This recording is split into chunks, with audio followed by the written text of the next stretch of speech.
Hello বন্ধুরা, আজকে আমি মিশ্রি আর লেবুর শরবত বানায় দেখাবো। এখানে 2 ডলা মিশ্রি নিয়েছি। এখানে পানি দিলাম মিশ্রির মধ্যে দিয়া 20 মিনিটের মতো ভিজায় রাখলাম।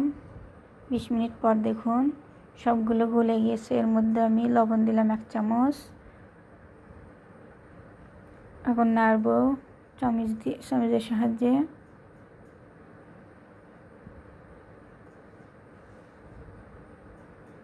এর মধ্যে আমি লেবু দেবো, এখান থেকে 2-4 পিস, সবগুলো দেব না। এই যে আমি একে একে লেবু দিয়ে দিচ্ছি এর ভিতরে।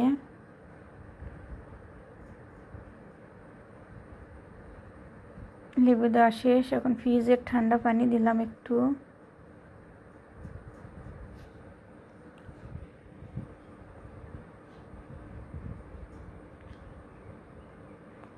এই যে একটা ছাঁকনির সাহায্যে ছেঁকে নিলাম। দেখুন কত সুস্বাদু, শরবতটা খেতে অনেক মজা।